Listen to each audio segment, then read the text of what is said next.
I mean, what else did we expect from Ryan Mountcastle? I mean, what else? He was just saving it all for tonight. Ryan Mountcastle, owner of the Toronto Blue Jays, 2 home runs. Conor Norby, first career home run. Corbin Burnes dominates as the Orioles completely dispose, just balled up and threw away the Toronto Blue Jays. 10-1 victory. Also, the Orioles now advance to 20 straight series against the AL East without losing. So at least a tie in this one. Just unreal. Rocco and Brad with me. Guys, how are we feeling? Unbelievable. Rocco was out when Mountie hit his second home run, and I was yelling for him, and then I didn't realize he wasn't even in the house, and then I had to call him and be like, Mountie just hit another one. I was picking up a cabinet with my girlfriend, and I'm like, Brad's yelling over the balcony, "Hey man, Mountie just homered again." I'm looking at my phone. I'm like, unbelievable, but it makes sense. It wasn't surprising at all. It's like Austin Hayes homers twice yesterday, Mountie homers twice in the same game today. The question is, who's going to homer twice in the same game tomorrow? Ooh, I feel like that has to be a bet, right? Actually, if you guys seen, I put in someone for Orioles. I'm not sure Orioles Twitter what he is, but yesterday bet Hayes 2 home runs, and then today in the comments on Twitter was like, well, if I bet someone tonight, I'd probably say it's going to be Mountcastle. It happened, and Gordon won 112 rugs. First, awesome dude. He's the one who made the or the Gunner carpet, was there on opening day of that first weekend. But I love this comment.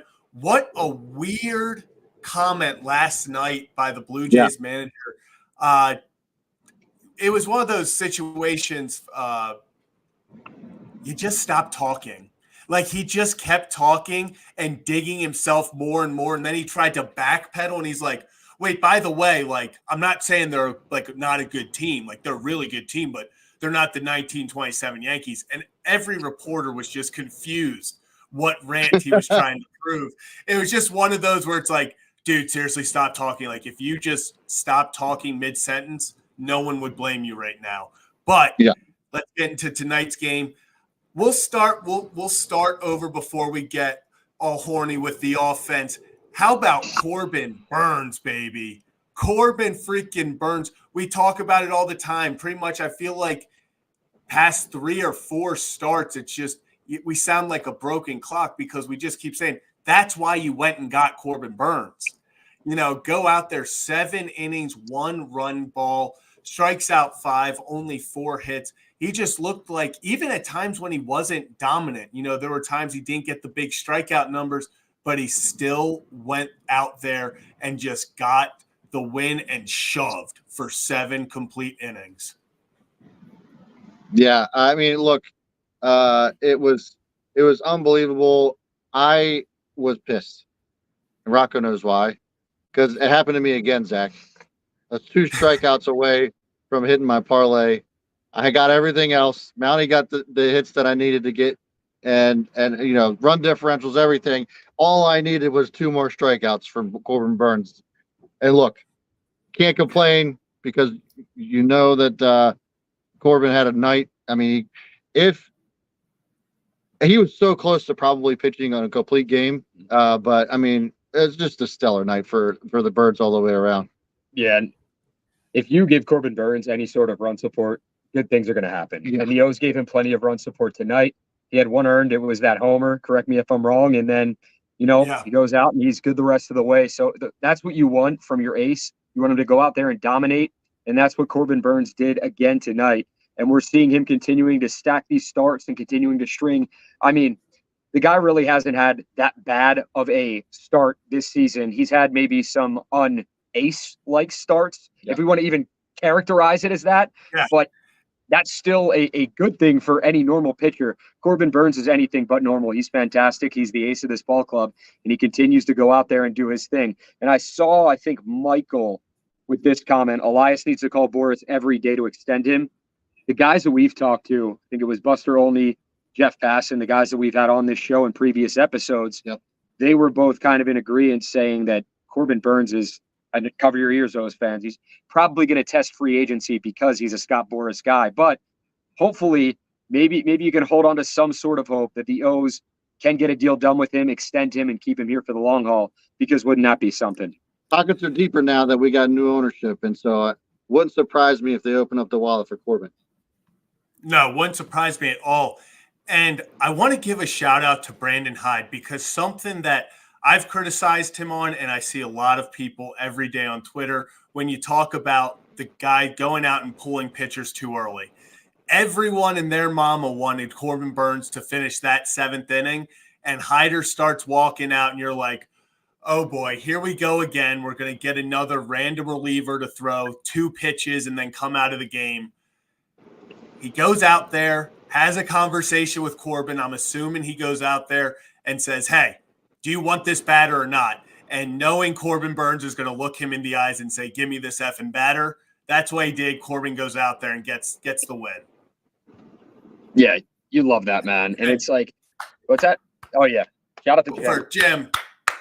Jim, Jason Benowitz is so damn based. Connor, the answer, Norby, is the real friggin' deal. Whose house? Mounty's house. What say go O's? It is Mounty's house. I don't know what it is, but just when he crosses that border, I don't know if, like, Canada hurt him as a child or something, or what the backstory is, but he goes into those games every single time with a vengeance. And he it's hates like, Justin Bieber. That's what the problem is.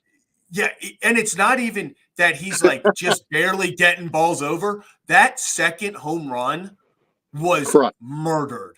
Like, that was insanity. He's just, when he's hot, he's on a whole different level. And we were all joking about it going into this series. We're like, oh, Mounty's getting hot right before Toronto. You know, maybe he's going to have a big game. Hold on, let me pull this up. Dictionary.com, because I saw Joe before I block him and throw him out of the chat saying that agreeance is not a word, calling me a dummy. So I think he's the dummy, because I'm looking right now. Joe, agreeance is a word. And it is a word, but listen, he's from the South. It's that Arkansas. Well, he's from up here, but I'm gonna say, it's a, I don't want to say too much about the South because I did like it down there, but connect the dots. That's all I gotta say. And Zach Lowther here, friend of the show, saying, I think priority 1 is extending Burnes. There's no rush to extend the others. They have control of them for 3 to 4 years.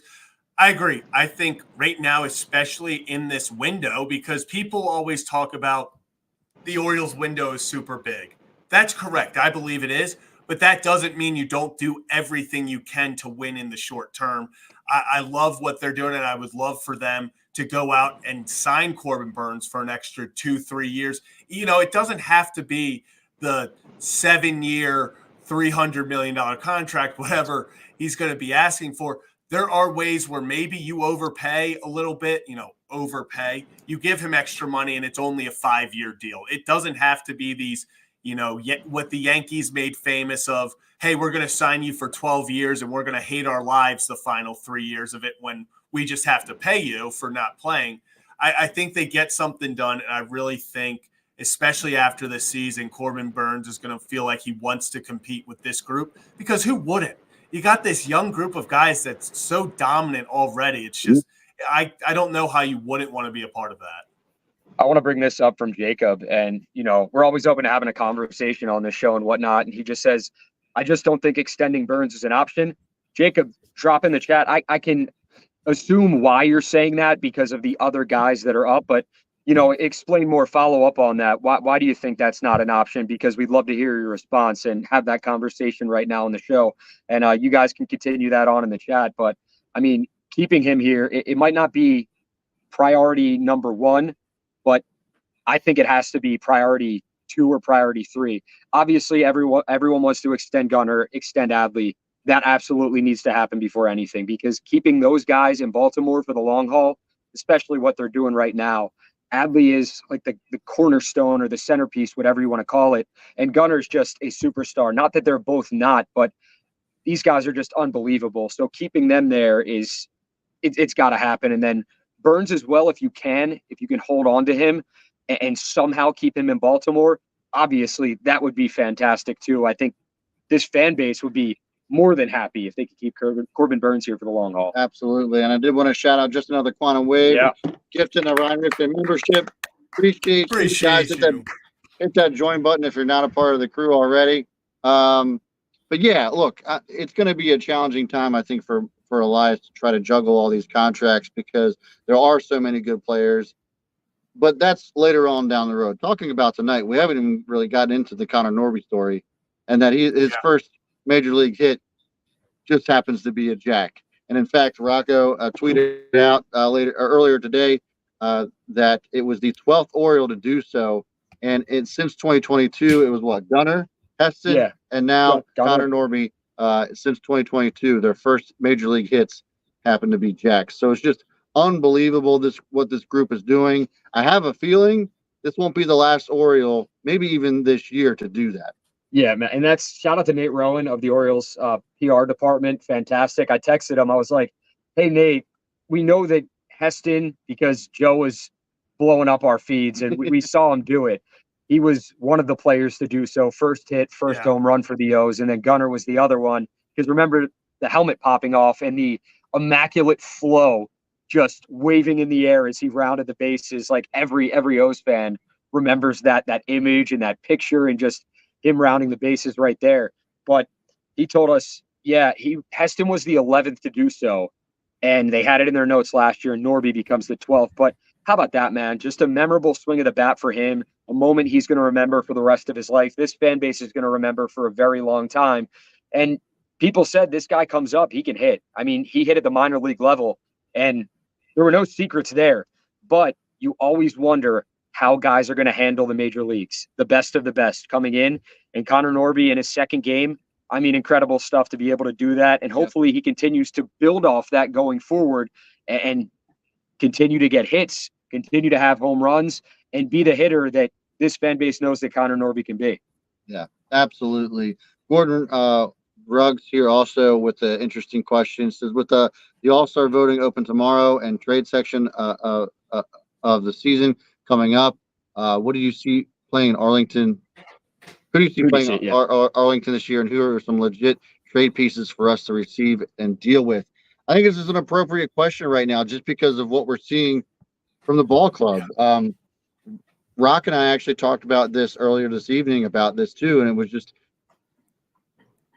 with Conor Norby obviously hitting his first hit was a jack tonight, you start to ask those questions, right? Because Conor Norby now, I would assume, is elevating his trade value, and I think that there should be a conversation revolving around that because you got Jackson Holiday in AAA right now who's starting to light it back up, and you're not going to get rid of Jackson. He's a non-negotiable. You're not getting rid of him.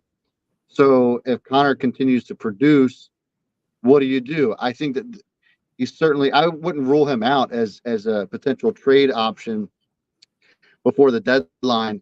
And if that's the case, I would say that it's probably going to be for pitching. Look, the last couple of weeks have been rough for the starting pitching rotation. Bradish not healthy.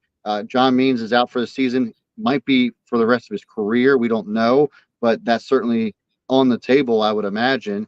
The bullpen certainly could use some help too. So I think that if I were Elias, if I was the GM of the Orioles, I would probably start considering that. Conor Norby just upped his value for me to trade him to go out and get maybe another ace, go out and get some more solid arms for the pen to make that push towards the postseason. So I'm with you, Ruggs. I think that there is some options there. As far as who I'm going to see in Arlington, I mean, there's got to be, 5-6 O's players that end up being on that All-Star team.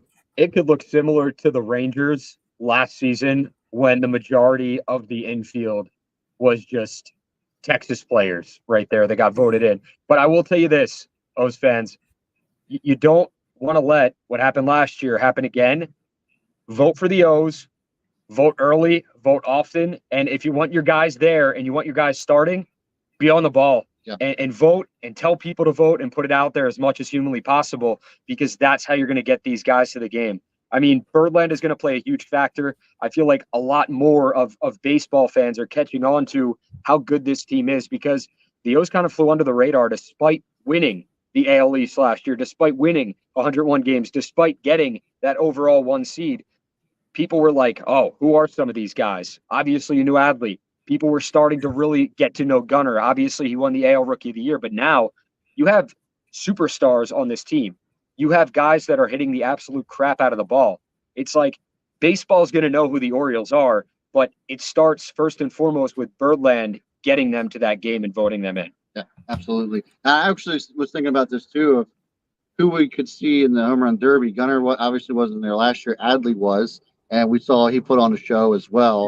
Yeah. Switch hitting and everything else. So for the home run derby, it would be awesome to see Gunnar out there, I would have to say. I mean, there's plenty of those players that I think could do well in the home run derby, but Gunnar's got to be there, right? I mean, of course he has to accept. They're going to ask him. They're going to, yeah. There's no chance they don't ask Gunnar. Like, he is just seeing him. I know I saw someone up here say Gunnar versus Adley in the finals. I doubt Adley does it a second year. Just some guys feel like, maybe he does end up doing it. I feel like a lot of guys are like kind of a one and done in the derby, unless you have obviously the Vlad Guerreros, those guys who are just sickos for the home run derby and just go out there and try to win it every single year.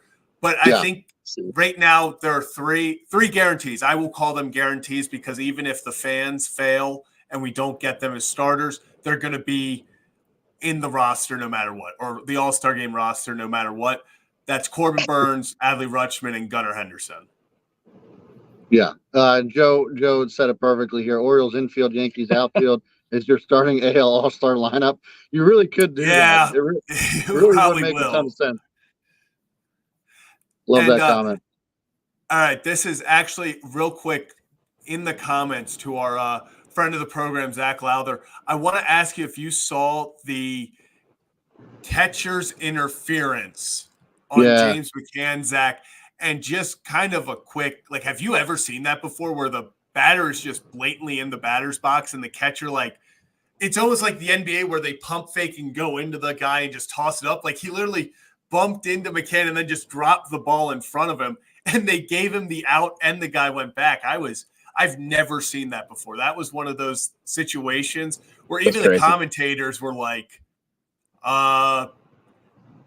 what are they talking about? So that was one of those situations where watching it live, you were just like, I've never seen that happen. I didn't even know, like, he was just standing there. Like, McCann just stood there in his spot. It was so weird. Obviously didn't impact the game, but that was one of the weirder things I've seen this season. Yep. Yeah. So it makes no sense. It made no sense. I'm perfectly put, Zach. One way or the other, you get a pissed off fan base. Yeah, and I guess I'll take being on the wrong side of that call for being on this side of the 10-1 win. So we can call with Blue Jays fans on that one. You know what I don't like, Zach? I don't like that we're calling Zach Lowther a friend of the program after the way he treats me day in and day out in the comments. So I'm going to need you to, like, pump the brakes on that a little bit. Literally everybody treats you that way. Yeah, I was going to say. He's not my friend of the program. He might be your friend, but he's definitely not our mine. Friend of the program. He's like an acquaintance of the program for me. I was going to say, Benowitz is already, it's already on you. Yeah, where's Benowitz right now? He says it on Let's see his comment. Oh my God. Unbelievable. That's fair. FOTP. That's what he just said. I was just going to say. Dude, if I'm McCann though, and I'm in the box and that happens, I'm turning around, or when I go back out and I talk to the ump, I'm saying, hey man, like, you owe us one. You absolutely owe us one. I don't care what the score of the game is, regardless of how out of hand this gets. Like, you need to give us one as well. Enemy of the program. Oh my goodness. Listen, that is true. That is Cole true. Irvin already was going to blame you for any mistakes that were made in his game. So this isn't just a Zach Lowther or Jason Benowitz or Joe Radke thing. It's everybody. I'm just trying to get Orioles and former Orioles to just hate me, and I think it's working right now. I don't think you have to try. Yeah, I don't think so either. Not actually, though. But kind of. Real quick, Rocco, about McCann, because I'm seeing a few people talk about it. And right here, this was actually a massive thing that I was kind of worried about. That was second inning. And I'm sitting there thinking, okay, if James McCann gets tossed, Adley's DHing, the Orioles lose a DH. That means, weirdly enough, Corbin Burnes has hit a home run in his career because, of course, he has. He's freaking Corbin Burnes. Like, the dude's just good. He's actually one of those guys who he's said in interviews he was pissed when they allowed pitchers to stop hitting because he's like, I want to go out there and try to win a game for myself. He's like, what am I supposed to do? So probably would have been the worst thing to have Burnes. If you're going to have one pitcher out there hitting, it would be Burnes. But it would have put the Orioles at a massive disadvantage if suddenly you lose your catcher, ND, or your DH spot that early in the game.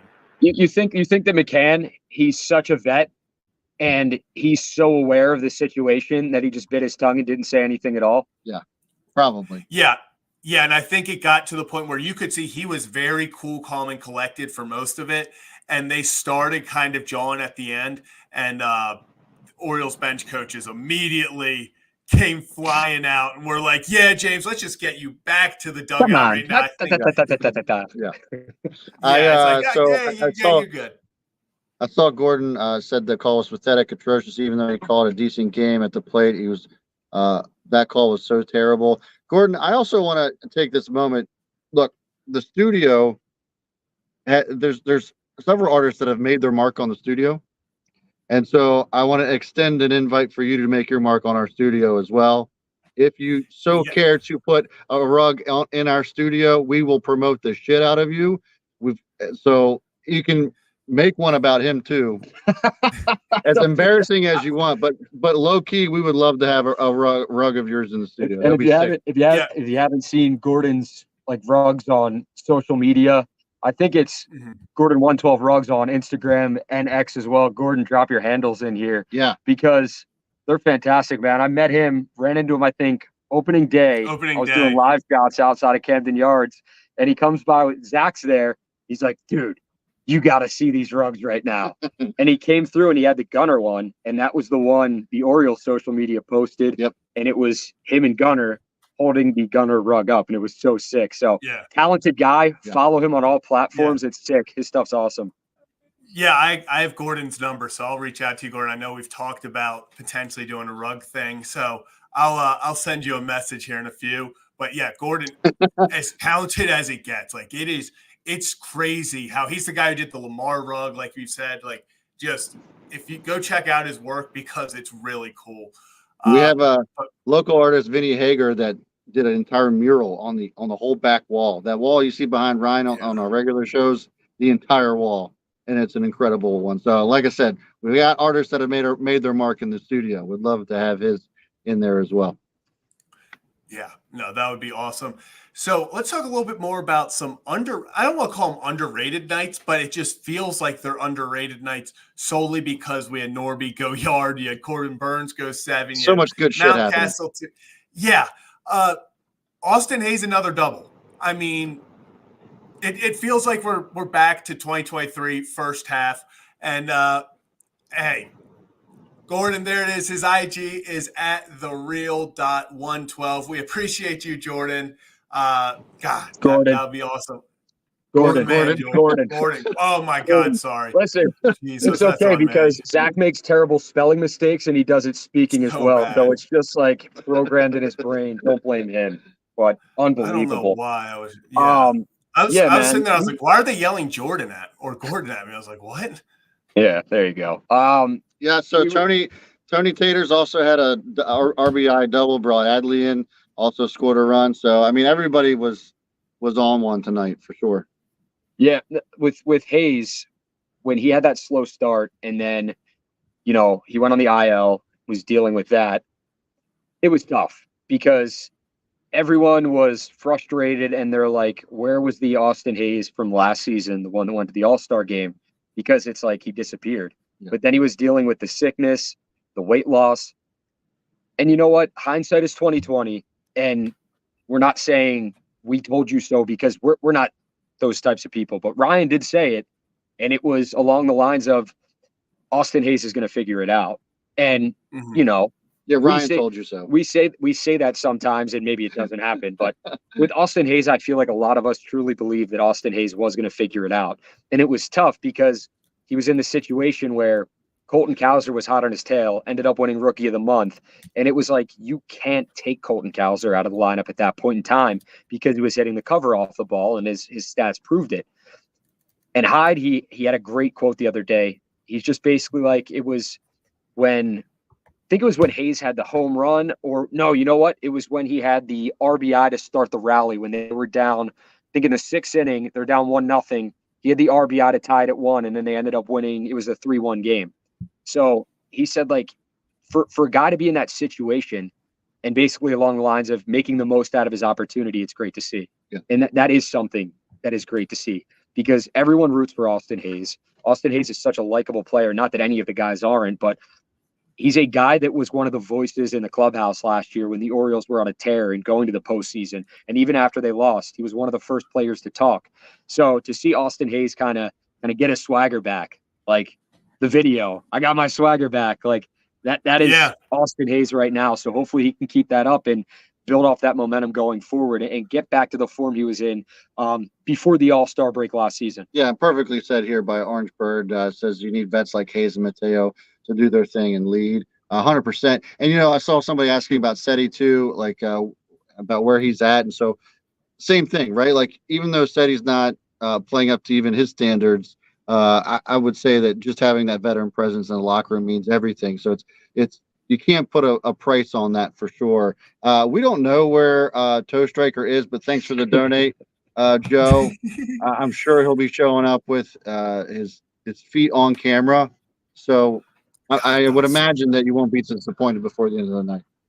And then I'm not sure if we did this. Mountie is Kendrick Lamar in Toronto at this point. Yeah, it's so true. It's so true. Appreciate that.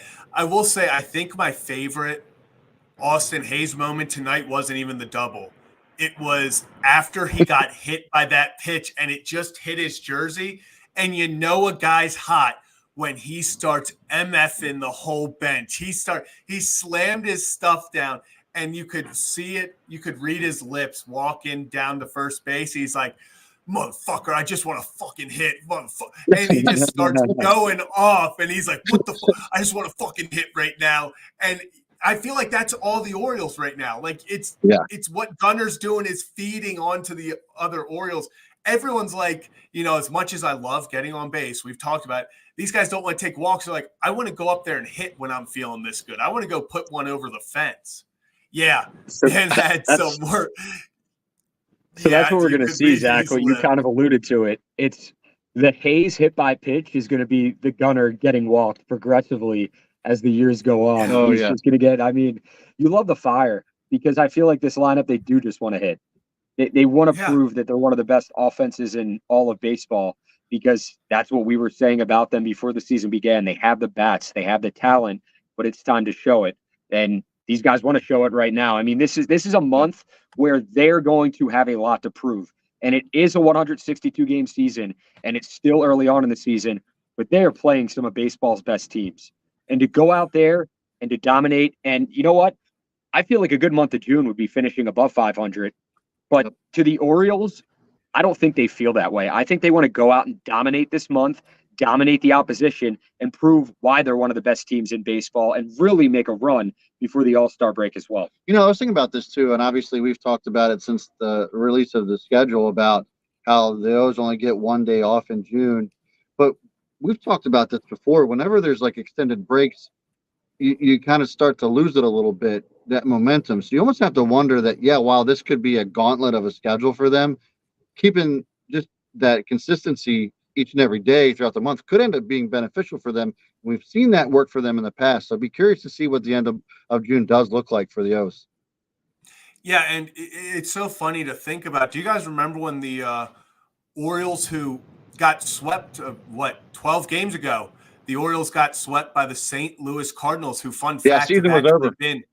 Season was over. And if you look back at it, the Cardinals actually have the best, I think it's a top 3 record in the MLB over the past 20 games. Orioles have played 12 games since being swept, since the season was thrown out. Everyone, it's over. We stopped playing the games. Orioles played 12 games since then, and they are 10-2. We've talked about how this team refuses when they go down, they don't stay down. They're going to find a way to bounce back. 5 straight wins after the first sweep in a year, 2 years almost, and then they're 10-2 since then. This team it's what we've always been so impressed about is, the team can go out and dominate in games, but it's the consistency of they're never going to be down for too long. They're never going to let things get too out of hand. When things go poorly, they strike right back and go kick ass.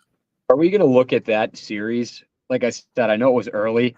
We're not even halfway through the season, but is that going to be one of the turning points we look back on and say, like, okay, this was where it really lit a fire under the Orioles, you know what? And they hit the ground running ahead of a group. I hope so.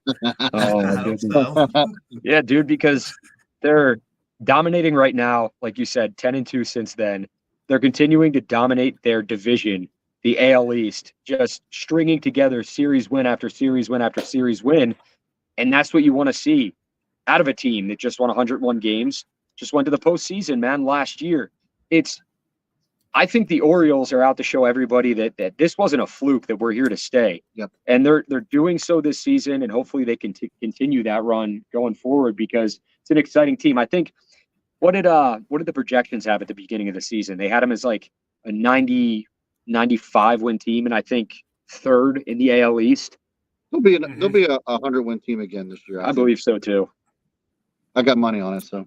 So actually, real you're invested. Real funny, I just went to look it up.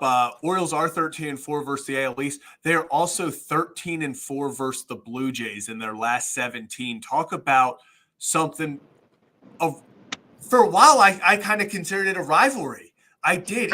They're a team I don't like, but it seems like for a little bit, people thought the rivalry was going to be with the Blue Jays, with the Rays, kind of going back to last year. But Orioles have been kicking ass for the Blue Jays. They've been kicking the Rays' ass. I'll say they've been kicking the Yankees' ass, but at the same time, the Yankees, it looks like, have been a juggernaut this year. And it really just seems like I've seen people tweet about it today. It's going to be Orioles-Yankees is just a heavyweight fight, bloodbath for all 162. And it almost feels at this point it's inevitable that you're going to have to go – the Orioles have to go through the Yankees if they want to get to the World Series. Yankees got to go through the Orioles. It feels like they're destined to meet in the playoffs, especially with just the back and forth they've had already this season. So it's just been absolutely awesome to see it feels good to be back into that situation where we're rivals with the top guys, and even those 500 potential teams, the Orioles are just kicking ass. Yeah. And it's been kind of hilarious to see the response from Blue Jays fans. I know that, Zach, you tweeted out a couple of things, but saw a couple other people tweet out Reddits from Blue Jays fans and whatever else. It's kind of hilarious. It's like Mountcastle is like the answer to Jose Bautista, 5-6 years ago. And so it is hilarious. Sorry about the helicopter. But it is kind of hilarious. It's like they're looking for me. Yeah, I think it is the police chopper, actually. But nevertheless, it's hilarious how we as O's fans felt about Jose Bautista, and now it's coming full circle. And Mountie is kind of taking that villain place for the Jays fans. I love seeing Blue Jays fans' reaction, the tweets about Mountie. I will say, I name search Ryan Mountcastle. I've name search Ryan Mountcastle. Oh no! I am so scared. Oh, no. I am so scared. Oh no! Oh shit, dude! If Kevin's just gonna pop on the screen with oh no! Anyway, before that all happens, First of all, we the three of us have no idea what about. No, we have no clue. We can't even see Kevin back screen or backstage. We can't control Kevin ever. We can. Mm. We got to bring up the fact that 3 weeks ago we had Tim Meza on the show, and the pitcher for the Blue Jays. In case you guys don't know who Tim Meza is, he's a relief pitcher for the Blue Jays. Pitched in the ninth. Yep. Did pitch today, and he said of Ryan Mountcastle, he said, can't remember it quote for quote, but basically how we view, as in Birdland, you guys view Judge and Soto is how the Blue Jays, view Ryan Mountcastle. Yeah. Like, to them, he is as dominant as Judge and Soto when he faces them, or in general. Well, you got to think about it too, like as like Jays players, like Tim Meza as well. Like when they saw Mountie hit the first home run, they're like, "Well, yeah." Like they just as the opposing team, you got to sit there and just shake your head. You're like, "How does this guy keep doing this?" And then he hits the second home run and absolutely mashes that ball, and they're just like, "Of course he did." You know, it can't just be the fans that have this reaction. I gotta believe the players do too. They're just like, "Why does this guy keep doing this to us?" So apparently I gotta pull this up. So we were talking about the Blue Jays manager and just how interesting he is. Yeah, Alex, while you're pulling that up, Alex said their fans were complaining about not walking him. Yeah, it is an interesting thing. I mean, they just pitched right to him. They didn't even try to pitch around him. They just dished it right to him, and he knocked it out of the park twice. Just wild. So what we got? They John Schneider, the Blue Jays head coach or manager, on Blue Jays pitchers not executing, particularly against Ryan Mountcastle. And he said, if you are throwing shit in the middle of the zone and hoping for a good result, it's probably not going to happen against Ryan Mountcastle or against me if I'm hitting. You have to execute. No disrespect to John, but I've seen him try to run out from the dugout after some of these ejections, and I'm not seeing him pimping one anytime soon. But he's a quote machine now. He is. It's what I said. It's just times where you're like, yeah, you really could have stopped talking. Like he has decent quotes, and then they become weird quotes because he keeps talking after him. Like he could have just said, if you're expecting to throw shit down the middle to Ryan Mountcastle and get away with it, doesn't happen. Great quote. And then he goes, or to me, as a matter of fact. It's like, okay, let's get this back. But I know Blue Jays fans aren't the biggest fan of him, but he's been funny as a rival of theirs. It's been really funny to watch what he does. It's back. It's just always something. It's back. It's about ready to come over our head. Rocco might be on 3 stars by now. I don't know. Is it 3 stars the helicopter comes out? I thought it was 4. Yeah, maybe you might be right. Yeah, it depends on how bad the shit you really did. Can you actually hear that though? No, not when it was right over your head. I could a little bit. Oh, okay. At least it's not too distracting. They're looking for Kevin. Probably. I know. Where is Kevin? Looking for Kevin what's taking him so long? Yeah, I wonder. A restaurant. Like stream's about over, and Kevin's going to come in and blow it up. Yeah. Like, what is Kevin doing right now? Is he? Oh, here we go. Oh, no. Just saw him pop in here. Uh-oh. Kevin, can we get a thumbs up if you're ready? Oh, no. Here we go. This took a lot of planning. I didn't really know what I was going to do tonight because there were so many storylines. First of all, the Orioles are pretty good, aren't they? That was a fun game. So for a fun game, I wanted to do a fun for the viewers, not for me. Prop. So little story. How much relish are we eating? Actually, I might wish it was a shot of relish with this one. Kev, just know what you did in the stream the last time. You can't do that for free anymore. So. Okay, so I reviewed the tape. We went to the challenge booth. We watched the film. First of all, my feet were covered. It was not feet, it was socks. The toes were the covered toes were on the screen, but there was no wiggle. Okay, there was no at best a flex. There was a flex in the toes. I count that as one wiggle. It was one way, and it was when it was moving. But okay. I didn't know what to have for dinner tonight. And very unrelated, I was like, you know what? I'm gonna have 2 corn dogs. So I had these are the corn dog sticks. One each for Ryan Mountcastle. Where are you putting the sticks, Kevin? What? This is just the end of the. You don't eat the end of the corn dog. You're not gonna deep throat the stick.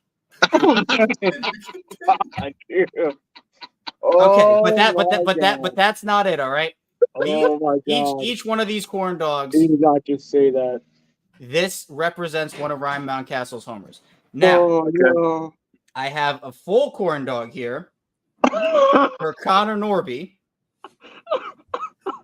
And his, well, oh, geez. I think there was ice on this in the freezer. We're going to turn it around. Here we go.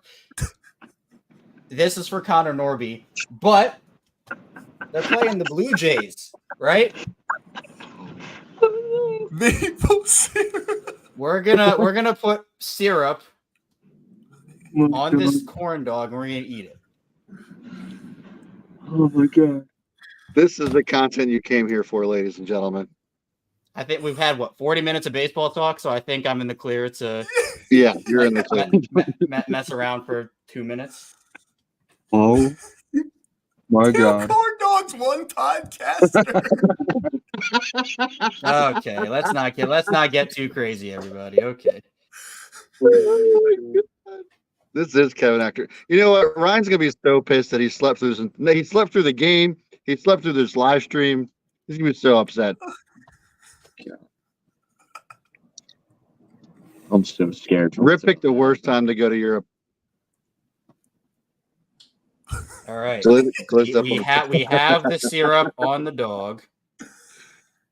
Oh my God. Go for it, Kevin. Is this all gonna be one bite? Everybody knows the rules? No. Yeah, it should be. Corn hub. Yeah, Kevin. How's it feeling? It can't be that bad, dude. It's like No, chicken and 'cause waffles. Yeah. It's not like I wouldn't choose it, but it's not terrible. Should have put Are you gonna relish finish on the it. whole thing? We're doing so well tonight. We're doing so well. Fat O's fan, I'm with you, man. I'm with you. I'm about to go around back here. Cheapest OnlyFans account on the internet.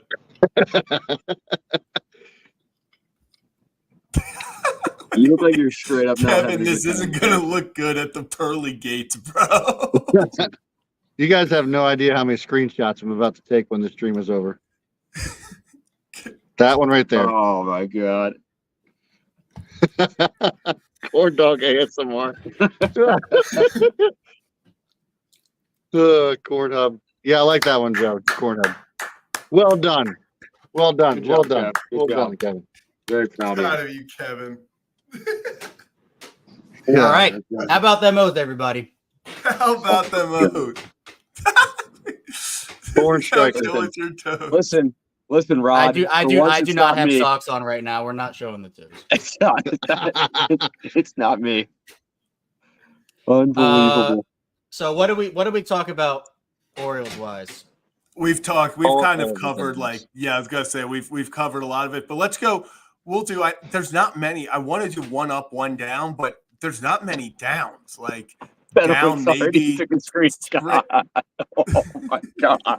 Jason just absolutely destroyed your life, Kevin. On Twitter? Oh yeah. Oh, great. Oh yeah.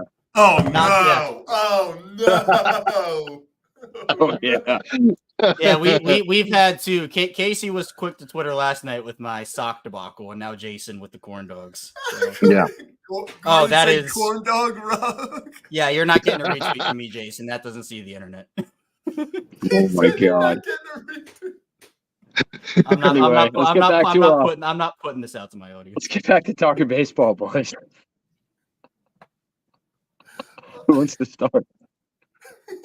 I don't know what else we have to say. I feel like we've said it all. Did we talk Kevin, Burnes? Did we talk? Yeah, we we talked it all. Kevin, we talked everything, Kev. Kevin, give us a quick rundown. What was your favorite parts of the night?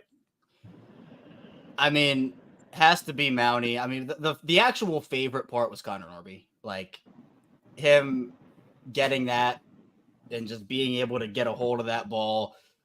It feels like it was what we were talking about a little bit yesterday on the live stream, where if Norby plays well enough, it's like, okay, it's a great problem to have if you're Mike Elias, but when Mateo comes back, are you DFAing Urias? And I'm sure you guys have already had some level of this conversation. Yeah. Yep. But that to me was my favorite part, because this is a guy who's been pining for an opportunity for so long, and he finally gets his shot. I think that he got better as the game went on last night. I think he was seeing it a little better, and we just see that all culminate up. But again, I think Baltimore gets at least the series split. Zach, does that go into the record? Yeah. Of they're at least 13-0-6 now? Yeah, so at least 13-0 in. No, it would be at least 14-0-6. They can get to 15-0-5. Okay, yeah. So again, they've been playing so well against their division, and I'm seeing a bunch of comments about Kyle Stowers where, again, I'm sure you've had this conversation too, but what do you do in the outfield? We kind of had that same thing again. Where do you put Norby in left, right? Like where do you find at bats for him if he ends up staying? Now, I don't know if he does. I think it's still a little premature to have that conversation right at this very moment. But if he puts together another couple strings of performances here, we could be seeing a tough decision where they're going to have to either DFA somebody or send down a young guy that performs for him. So I love that Norby got his opportunity and that he was able, what was it? First hit, first RBI, first home run, one swing of the bat. So shout out to Conor Norby, or is we could maybe call him Conor Norby. See what I did there? Nor. I mean, I don't love it. We'll let that one marinate for a little bit with the people. I don't love it, but I thought I'd throw it out there. I will say though, I loved every single one of Norby's at bats tonight, and even his second at bat, he got the fly out. Like he just seemed like, especially after last night, he was kind of iffy. He was definitely, you saw the jitters. He was taking fastballs down the middle. And a few players even apparently called him out. Like they were like, hey, Connor, like you're watching fastball, dude. Like it's still baseball. Like what are we doing? It almost felt like he was a different player tonight. The nerves weren't there. He said he didn't even remember his first two at-bats in the majors from last night. He said he had to go back and like see what happened because he was like so out of it and just so caught in the moment. Tonight you could see that he was settled in, gets the home run. I thought almost had one in the third inning. Looked like he got a good piece of it, flew out, but he's got a nice swing. He's got a short, compact swing, and he's just one of those guys, like you said, he's a young, talented player. And do we see a guy like Urias, even if he gets DFA'd, I would not be surprised at all if they still are able to trade him because, like you saw with Bauman, DFA'd, and then other teams don't want him to hit waivers. So they're like, hey, we'll trade you this decent prospect for him. I could see that happen with Urias without a doubt. And then you also obviously have the situation of when Mateo comes back. If you do get rid of Urias, how's that impact the trade deadline? You know, are you still willing to give up Norby? So there's so much that goes into it. Definitely not a position I'd like to be in as general manager. But yes, Laura, like and subscribe and become a member if you are not already. We really appreciate it. Got a bunch of people on. We got 167 people on right now on YouTube. So appreciate all of you for tuning in. We're going to wrap up here in a minute, but just what an awesome game. Let's kind of go final thoughts from everyone. We'll start off with the pairing of Brad and Rocco. Yeah, so we witnessed Austin Hayes hit 2 home runs last night. Ryan Mountcastle hit 2 home runs tonight. Adley Rutschman hits 2 home runs tomorrow. Oh, okay. I like that. Ooh. Are you asking me who I think it's going to be? No, just to have your own take. That was just final thought. my Just take. final thought, Be original, Rocco. Jeez. Be original. Listen, corn dog guy. That hurt. Final thought. I'm just, you got 2 out of the way. Take care of business in game 3. Someone said they can't wait to see Albert, down the line again. But it's like, this is just take care of business in game 3. Take them, take their will to play the game of baseball, take care of business, and leave Canada with a nice sweep. Enjoy it. Come back. And then they have what? They have 4 against the Rays? 3. Schedule-wise? Yeah. I think it's 3. 3. I think it's 3. It's 4. It's 4. It's 4. All right, we'll settle on 3.5. We're looking right at it. Sorry, they have 4 against Toronto. Yes. 4 against and the then Rays. 3 against the Rays. Wait, it is So take 4 care of against- business. Take care of business in the next 2 games is what I mean. Yeah, win the series tomorrow. Yeah. Take care of business in the my mental clock's so off. I've been off like the past 4 days, so I'm like, my brain is in a pretzel. But yeah, win the series. Take care of business. Take care of the sweep on Wednesday, and you're good to go. Wait, I'm now just saying this is random, but why are the Orioles playing a 4-game series that goes from Friday to Monday? That's a weird. I feel like you don't finish up a series on a Monday. That's why I just assumed with the series starting Friday it was 3 games. But yeah, you're right. It is 4. This month with everything is crazy, and that's why I was confused about it too. I'm like, wait, no, wait, yeah, there it is. Yeah. So I love everyone in the chat giving who they think. Give us your pick to click tomorrow. Who you think's hitting a homer? Kevin, final thoughts, just how we thinking, and give us who you think's going yard tomorrow. I mean, if you're not believing in Ryan Mountcastle to go out there and do what he did again, at least one of those things. I mean, what were we? I think we had the conversation over under 2.5 homers for the series for Ryan Mountcastle. Yeah, we did. We did. He's already at 2 right now. Two games to go. Are we saying that Mounty's not going to hit 1 more in 2 games? I mean, No. We did. I think we all took the over on that too. That is we did. We did all take the over. I'm pretty sure we did. Yeah. So I forgot about that. Good mind, Kevin. That's... Look at the noggin going. So I think, yeah, right. Could I think if I had to pick one, I would go Mounty, but I could see Gunnar getting 1 tomorrow. I know we're starting to see teams respect him a little bit and pitch around him, which, by the way, Austin Hayes, I think, has taken a little of Gunnar's anger. And I feel like people on the team need to take that away from him so it doesn't build up to the point with Gunnar where we have him just throwing the bat like into the stands. Yeah. Gunnar just turns around and just absolutely launches that bat into the stands. Yeah. So again, go win the series tomorrow. Aim for the sweep on God. Yeah. What day is it today? Dude, I don't even Thursday. know. I'm thinking There today's we Wednesday. go. Yeah. Yeah. So aim for the sweep on Thursday. We don't know who's pitching tomorrow. I think it should be Bradish if he's feeling it's all Suarez. good, right? Suarez is pitching tomorrow. Suarez. No, it's I'm Albert. at Thursday for Thursday. We Okay. know who's pitching Thursday. Yes, it should be Thursday. Yeah. So Bradish should be Thursday. You got Suarez tomorrow. Starting rotation has been incredible. I mean, again, I know you guys talked about Burnes, so formula for wins. They seem to have it for the most part. Go out there and get the job done. My biggest takeaway and final thoughts are we've all been talking about the offense for so much. I'll reiterate it. I sound like a broken clock for the millionth time. This is why you go get Corbin record. Burnes. That's the second time you said it. It's a broken record. God damn it. Yeah, broken record. I know. Broken clock's right 2 times a day, though. That's they don't make any noise. They don't have a sound Yeah. unless you're talking about the ticks. Yeah. Okay. Sound like a broken record. That's why we have Brad here. That's why we're in the stream. Around. We're done. End it. Rocco, I'm about to just cut off half of your screen so it's just Brad. But yeah, final thoughts are this is why you got Corbin Burnes, because when it gets to a point in the playoffs, these are the outings you want to see. You want that guy. He said it before the season. He said his goal this year is to go out there and help win games for the Orioles as many times as he can, get to the playoffs, hand him the ball, and let's go win game 1. And I think that's exactly what's going to happen. Every time they've needed him to go out there and give them a massive shutdown performance, he's done it. And hell, shout out to all the starters. The bullpen is as rested as I can remember. We were all terrified of how the bullpen was going to look after the first stretch of this. Past 3 pitchers have gone at least 7 1/3 innings. So it's just been incredible. And Gunnar hits a home run tomorrow, possibly 2. So, boom. There you go. That's how we'll end it.